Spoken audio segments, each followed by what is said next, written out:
It's heartbreaking when you get really excited for a new game and then you find out it's got a lot of problems. And unfortunately, Code Vein 2 now has outfit censorship. It features body types A and B, and it is just completely different from the first title. I have a few different things to show off, but before I get into the topic, if you enjoy the content I create, check out the links in the description, join the community in my live streams, and consider supporting through Patreon or YouTube memberships. Now, Code Vein 1 was a really fun game and it did feature a lot of fan service, so people expected that to continue into the next game. When you set our expectations high and then you go and completely change the experience, you're going to face major backlash, and that is what is happening right now. There are tons of posts about this on social media, but let's start with this one. It says Code Vein 2 will feature Type A and Type B bodies. The game has been heavily censored from the previous entry to. I am so angry with body type A and B because it doesn't ruin an experience. One of my favorite games, Elden Ring, does not actually feature gender, but it's still a stupid change. Okay, nobody asked for this. Nobody truly cares about this, and all you are going to do is be criticized for this decision. Clearly, you have a body type that looks like a male and a body type that looks like a female. So call them what they are. As you can see from this image where they were highlighting things like the chest slider, yeah, the bust sizes do not get very large, but you can also see, if you look at her legs, the black fabric of death, which this game does feature quite a lot of. The bath towel costume has been censored in Code Vein 2. Here is another look, and another outfit. On the left was the original, on the right is the altered version. If you are going to show a little bit less skin, I would at least appreciate them putting a little bit of effort into it. Like, imagine if it was these shorts, but they were like white and lacy and they still featured a little bit of fan service. That would be still a problem, but at least a slightly better middle ground. At least it looks like you put a little bit of care into it, but no, no, no. They just have to add these awkward, weird black pieces of clothing, which of course I personally hate. I mean, this is an image from Code Vein 1, right? You have so much cleavage and skin showing and panty shots, and people expect that. Is it the entirety of the game? Of course not. But it had a certain aesthetic and you need to stick to it, but they did not do that. And it's really no surprise to see why, because it's Bandai Namco. Now, this would be a very large rabbit hole to go through, but I'm just going to show a few statements that have been made from Bandai Namco or people affiliated with it. This is an article from January 2024.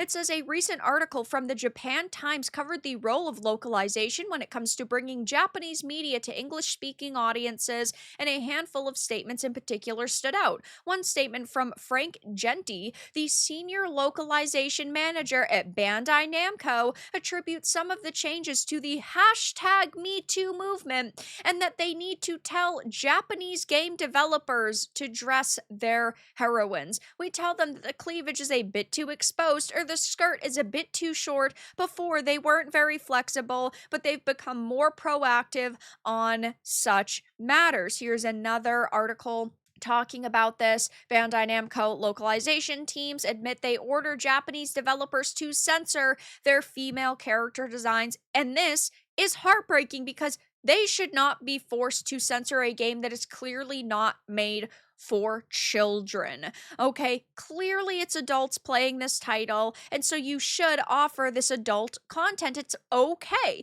I am sick and tired of activist Westerners telling, in this case, Japanese developers what they can and cannot do. Japanese developers and Japanese studios and companies need to stand their ground and defend the entertainment that their creators are creating, because you are going to lose your sense of identity, and then nobody's going to want to play your sanitized, modernized slop. There is a reason why Westerners are looking to other markets, whether it's Japan or South Korea or even China. There is a reason, and you need to capitalize on that, not turn into the very thing that gamers rejected the first time around. Sitting here and saying that, oh, fictional character designs need to be changed because of the hashtag Me Too movement, right there highlights that this person doesn't care about making entertainment. They care about altering it in a way that they deem as culturally sensitive or that they deem is politically correct, and it's up to them and their opinions. This senior localization manager is a fucking embarrassment to Bandai Namco, and I'm sick and tired of seeing this happen time and time again. And of course, in the case of Code Vein 2, I know there's going to be a lot of people that say, it's not that big of a deal. It's just a little bit of black fabric. And I get it, right? These are not things that completely kill an experience for me either, but it is still so important to call it out and bring awareness to it.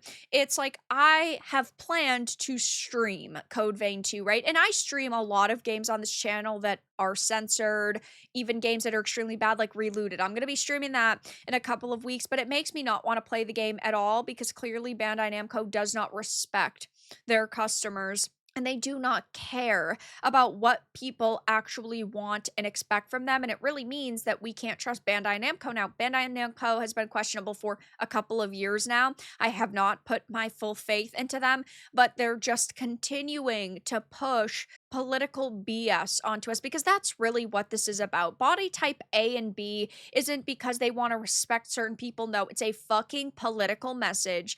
And doing things like censoring panty shots when they were already in your first game is political, and it is unfortunate to see video games become this political battleground. I say it all the time and I'll say it again. If tomorrow I woke up and magically every single video game was perfect and amazing and phenomenal, I would be the happiest person on earth because I love video games and I just want this industry to thrive. But then I see situations like this and I personally feel so infuriated by them that I speak out on them. That's why this channel exists, and I hope that throughout all of the videos I've made and all of the live streams I've made, you guys have been able to sort of dissect the moves that companies are making and why they're making them. It's not because they want to represent more people. They don't care about people's sexualities or genders or skin colors. They care about making money, which is technically correct, but so many of them fall down this rabbit hole that these lunatic lefties that have infected their company have told them they have to go down or else they're going to be canceled, that we end up in situations like this. So I'll be keeping a close eye on Code Vein 2, but yes, it is featuring a lot of different things like type A, type B bodies. It is going to be censored, and I don't think anybody is surprised by this, but it is still extremely disappointing to see them making these types of moves. But that's all that I really had to discuss in this video. Let everyone know your thoughts in the comments below. If you found this important and informative, make sure to give it a like, share it, and subscribe to the channel. And if you didn't, give it a dislike. I appreciate your support either way, but I'll talk to you all again in the next video really soon.